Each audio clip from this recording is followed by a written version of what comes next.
एक छोटे से गांव में मोहन नाम का एक कोयरी रहता था। वह कोयरी कोई काम नहीं करता था, आलसी इतना कि उससे ज़्यादा आलसी पूरे गांव में कोई न था। मोहन ना तो कोई काम धंधा करता था और उसका घर मानो भूतों का डेरा हो। उसके घर में खाना कोई भी पसंद नहीं करता था और उसे खुद को भी अच्छा खाना खाए हुए बरसों बीत गए थे। अब तो मोहन अपनी हालत से खुद भी बहुत परेशान हो गया और एक दिन सोचने लगा, अगर मेरी यही हालत रही तो मेरी शादी कैसे होगी? कौन मुझे अपनी कन्या देगा? क्या मैं सारी उम्र कुंवारा ही बैठा रहूँगा? नहीं, मैं अपनी पूरी जवानी ऐसे तो नहीं बिता सकता। यही सोचकर वह अपने दादा के यहाँ चला गया। मोहन ने अपने दादा से कहा, दादाजी प्रणाम। दादाजी अपने नाती को अचानक से आए हुए देखकर बिल्कुल खुश न हुए। उन्होंने कहा, अरे मोहन, यहाँ कैसे आना हुआ? तबीयत तो ठीक है ना तुम्हारी? मोहन बोला, अरे दादाजी कहाँ ठीक है, बस किसी तरीके से मेरी शादी करा दो, मेरा घर बसवा दो। अब तो खाने के लिए भी लाले पड़ गए हैं, अच्छा खाना खाए वर्षों बीत गए हैं। दादाजी बोले, बेटा घर में तो तेरा बसवा दूंगा, लेकिन घर चलाने के लिए काम आना भी तो बहुत ज़रूरी है, जो कि तू बिल्कुल काम नहीं करता। मोहन कहने लगा, दादाजी एक बार मेरी शादी करा दो, मैं कमाने भी लगूंगा। आपसे वादा करता हूँ, अपनी पत्नी को बिल्कुल दुखी नहीं करूँगा।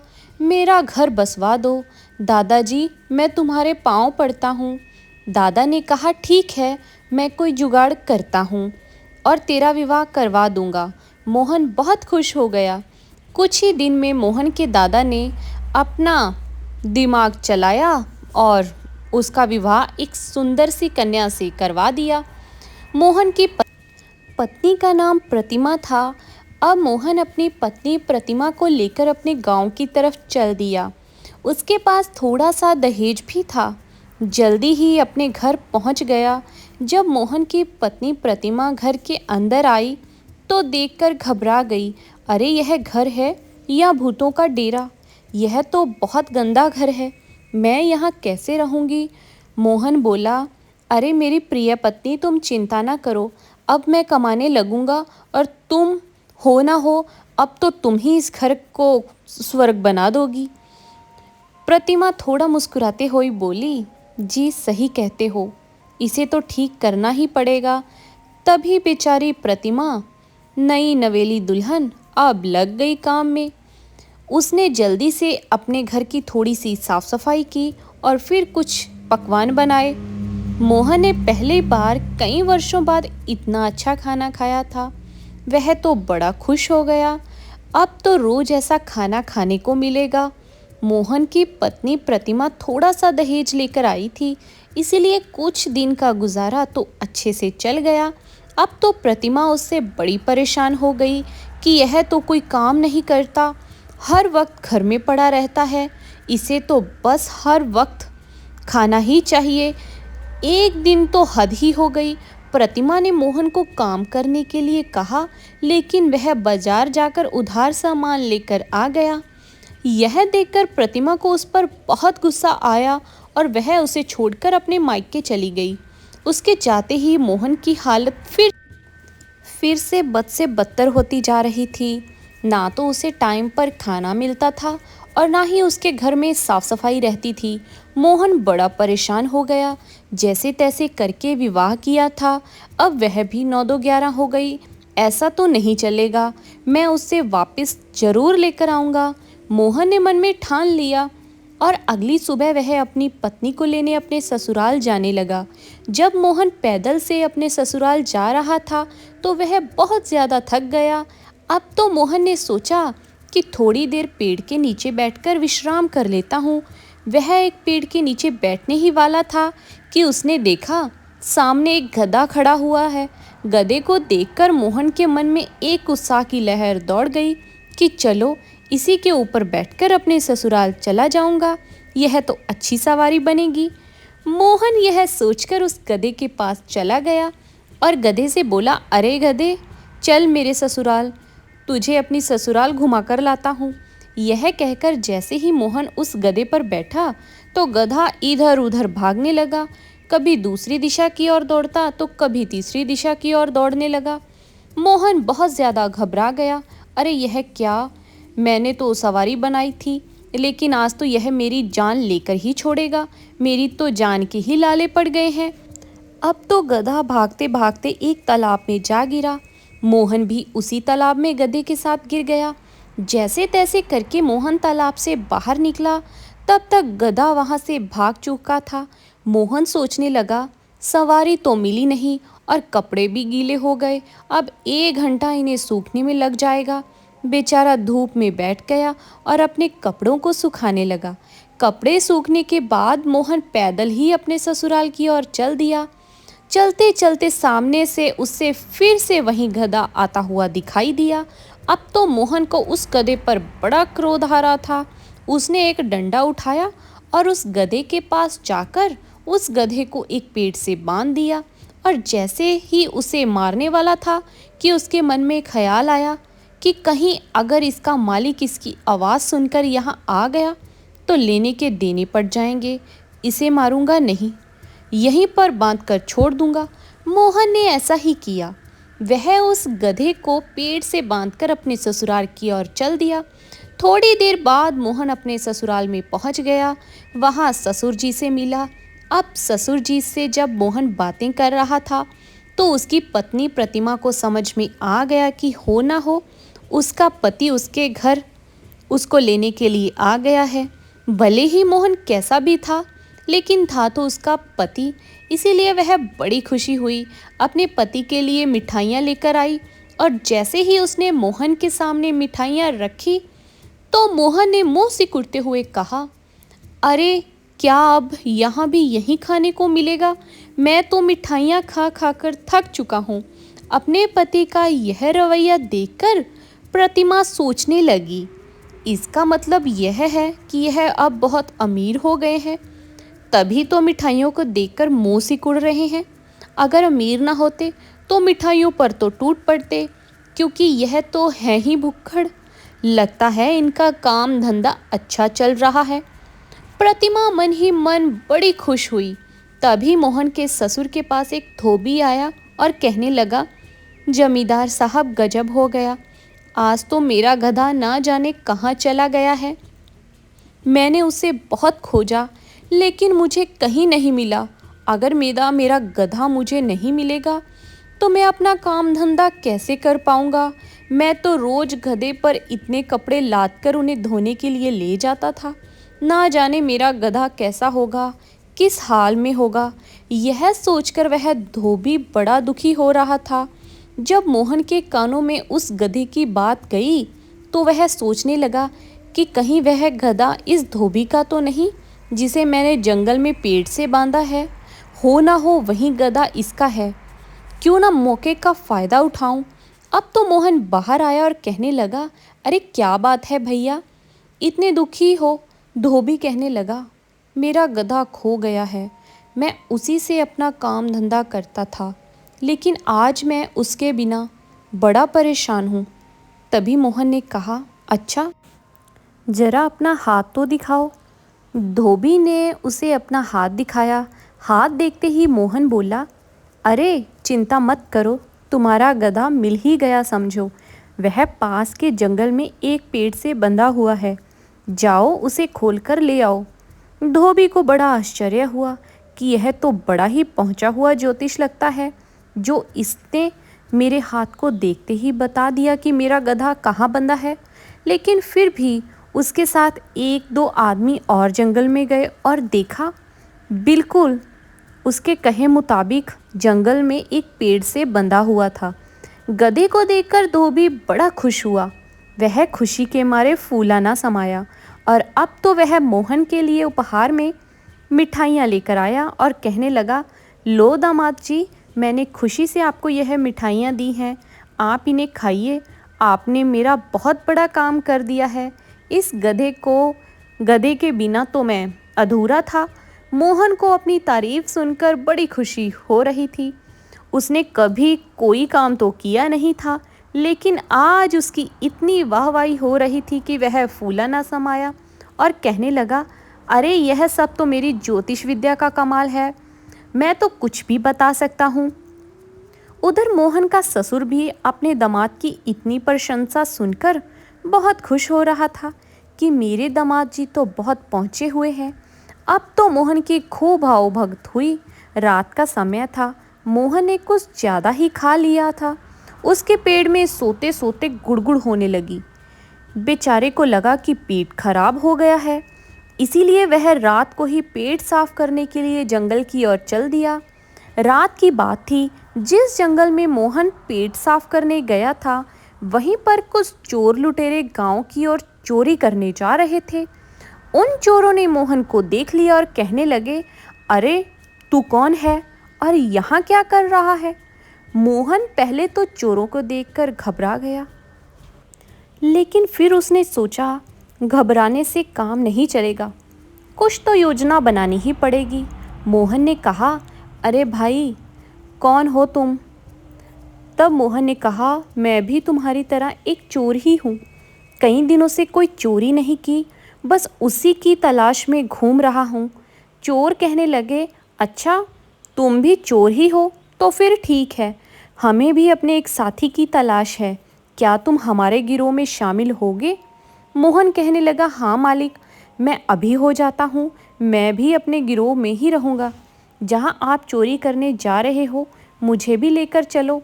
यह बात सुनकर गिरोह का मालिक बोला, ठीक है, हम तुम्हें साथ ले जाएंगे, लेकिन जो भी सामान उठाना ठोक बजाकर उठाना, बस यही काम समझदारी से करना। सब कहने लगे, ठीक है सरदार, हम ऐसा ही करेंगे। मोहन भी समझ गया, जो उठाना है ठोक बजाकर उठाना है। अब सारे के सारे एक घर में घुस गए और कोई कुछ उठा रहा था तो कोई कुछ उठा रहा था।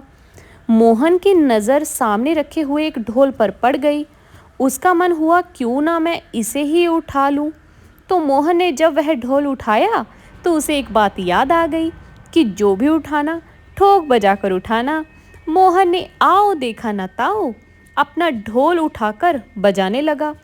ठोकने बजाने की आवाज़ सुनकर सभी लोग इकट्ठे हो गए। गांव वाले भी वहां पर आ गए। उन्होंने चोरों को पकड़ लिया।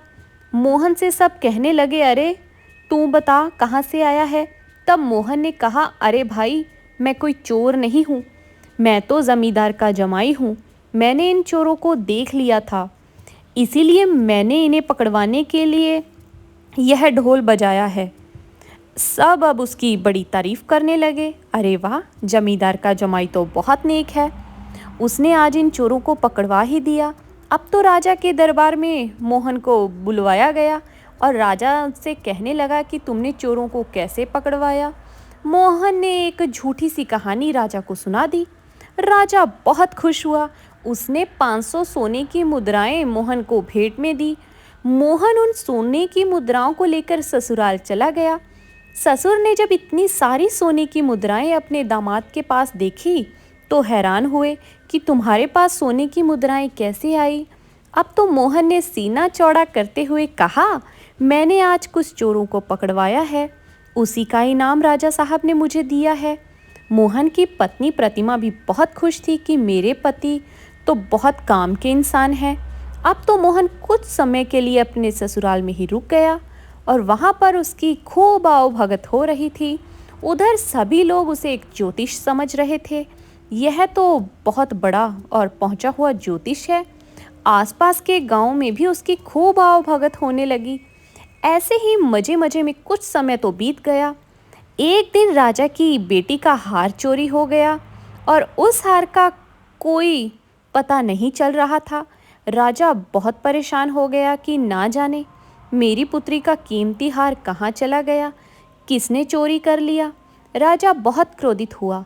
राजा ने यह घोषणा करवा दी कि जो भी मेरी बेटी के हार को वापस लाएगा, मैं उसे 5000 सोने की मुद्राएं भेंट में दूंगा।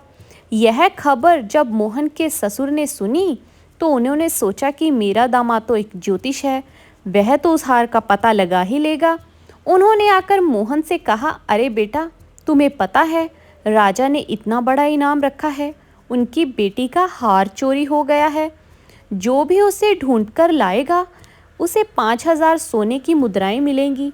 वह सोचने लगा कि हार मैं कैसे ढूंढूंगा। वह सब तो मेरी चाल थी जिसमें मैं कामयाब हो गया, लेकिन हार का पता कैसे लगाऊंगा। भला यहाँ तो मैं फंस गया। लेकिन अब मोहन का ससुर उसे राज दरबार में ले गया और राजा साहब से कहने लगा, राजा साहब, मेरा दामाद एक बहुत बड़ा ज्योतिषी है और यह आपकी बेटी का हार भी ज़रूर खोज देगा। राजा बहुत प्रसन्न हुआ। वाकई में ऐसा अगर हो गया तो मैं इसे 5,000 सोने की मुद्राएं भेंट में दूंगा। राजा मोहन से बोले, क्या तुम ज्योतिष हो? तब मोहन कहने लगा, नहीं मालिक, बस थोड़ा बहुत बता देता हूँ। राजा उसकी इस बात से और भी ज़्यादा परेशान हुए कि जो इंसान अपने काम में निपुण होता है वह उसकी कभी भी तारीफ नहीं करता, और यह ऐसा ही है। इसने अपने काम की तारीफ नहीं की और कह दिया कि थोड़ा बहुत बता देता हूँ। राजा को उस पर पूरा यकीन था। राजा ने कहा, अगर कल तक तुमने मेरा हार खोज दिया तो मैं तुम्हें 5,000 सोने की मुद्राएं दूंगा, लेकिन अगर नहीं खोजा तो यह बात अगर असत्य हुई तो मैं तुम्हारा सर धड़ से अलग करवा दूंगा। इस बात का खास ख्याल रहे। तो मोहन के तो होश ही उड़ गए कि कल तो तू बेटा बचने वाला नहीं है, क्योंकि हार कैसे ढूंढ पाएगा। बेचारा बड़ा उदास था। उसने उस रात ठीक से खाना भी नहीं खाया और यही सोच रहा था कि कल तो तू मारा जाएगा। मोहन की पत्नी प्रतिमा बोली, क्या बात है जी, आज आपने ठीक से खाना भी नहीं खाया? मोहन ने उसे कुछ नहीं कहा और कहने लगा कि मुझे बहुत तेज नींद आ रही है, मैं सोने जा रहा हूँ। अपनी पत्नी से यह कहकर मोहन जो बाहर आंगन में लेटने के लिए चला गया। अब मोहन को नींद नहीं आ रही थी, बस उसके मन में तो यही ख्याल था कि कल तो तू मारा जाएगा। अब तो मोहन लेटे लेटे गाना गाने लगा, आजा रे निंदिया आजा, कल तेरा शीश कटेगा दरबार में, आजा रे निंदिया आजा, कल तेरा शीश कटेगा दरबार में। उसी घर के पास एक औरत मोहन का यह गाना सुन रही थी, जिसका नाम निंदिया था, और वह निंदिया राजकुमारी की सेविका भी थी जिसने वह हार चुराया था। उसने जब यह गाना सुना तो वह सोचने लगी कि ज्योतिष को पता चल गया है कि हार मैंने चुराया है, इसीलिए यह गाना गाकर मुझे आगाह कर रहा है कि आजा रे निंदिया आजा, कल तेरा शीश कटेगा तेरा दरबार में। इससे अच्छा होगा कि मैं इसके पास जाकर इसे वह हार के बारे में है जो वो बता देती हूँ कि वो कहाँ पर है। कम से कम मेरी जान तो बच जाएगी। यह सोचकर निंदिया उसके पास चली गई और कहने लगी, दामाद जी, मुझे क्षमा कर दीजिए, मुझे कुछ वक्त दीजिए, मैं आपको हार के बारे में बता दूंगी, बस आप मेरी जान राजा साहब से बचा लेना। मोहन सोचने लगा कि मैंने तो इसका नाम लिया ही नहीं, फिर यह सब कुछ क्यों बोल रही है। तब वह बोली, आप बोल रहे थे कि आजा रे निंदिया आजा, कल दरबार में शीश कटेगा तेरा। आप तो अंतर्यामी हो, मेरा ही नाम निंदिया है और आप मेरी ही बात कर रहे हो। मोहन ने मौके का फ़ायदा उठाया और बोला, हाँ निंदिया, मैं सब जानता हूँ, जा जल्दी से हार लाकर मुझे दे दे, नहीं तो तेरा शीश कटने से कोई नहीं बचा सकता। दरबार में मैं कल सब कुछ बता दूंगा। तब निंदिया बोली, नहीं दामाद जी, ऐसा कुछ ना करना, मैंने वह हार तालाब के किनारे पेड़ है उसी के नीचे दबा रखा है, आप वहाँ से निकाल लेना और मेरा नाम किसी को मत बताना। मोहन ने कहा, ठीक है, मैं कोई उपाय सोच लूँगा, अब तुम जाकर सो जाओ। मोहन बड़ा खुश हुआ। अगली सुबह मोहन को राजा के 2 सैनिक ले जाने के लिए आ गए। मोहन अब राजा के दरबार में पहुंच गया। राजा ने कहा, मोहन, अपना वादा याद है ना कि तुम्हें कल चोर के बारे में बताना है। तब मोहन ने कहा कि राजा साहब, बात तो हार ढूंढने की हुई थी ना, मैंने आपसे कहा था कि मैं आपको हार ढूंढ कर दूंगा। तब राजा बोले कि ठीक है, तुम हार ही ढूंढ दो, चोर के बारे में बताने की ज़रूरत नहीं है, तुम हमें हार ढूंढ कर दे दो। तो मोहन ने कहा, राजा साहब, आपकी राजकुमारी का हार तालाब के किनारे जो पेड़ है उसी के नीचे दबा हुआ है। अपने सैनिकों को भेजकर उसे मंगवा लीजिए। राजा ने तुरंत अपने कुछ सैनिक वहां पर भेजे और थोड़ी ही देर बाद राजा के सैनिक हार को लेकर दरबार में आ गए। राजा साहब, हमें हार मिल गया। राजा हार को देखकर बड़ा खुश हुआ और वह अब मोहन की बुद्धि की दाद देने लगा। राजा ने खुश होकर मोहन को 5,000 की बजाय 10,000 सोने की मुद्राएं दे दी और उसे अन्य उपहार भी भेंट किए। मोहन बहुत ज़्यादा खुश था। उसके ससुराल में उसकी बहुत खातिरदारी होने लगी। कुछ दिन तो मोहन अपने ससुराल में ही रहा, लेकिन एक दिन अपनी पत्नी से बोला, अरे प्रिय, अब हमारे पास बहुत धन है, अब हमें अपने घर को चले जाना चाहिए। मोहन की पत्नी कहने लगी, मुझे माफ़ कर दो, मैं सोचती थी कि आप एक निकम्मे इंसान हो, लेकिन आप तो बहुत बुद्धिमान इंसान हो, आप कुछ भी कर सकते हो। मैं आपके साथ आपके घर चलने को तैयार हूँ।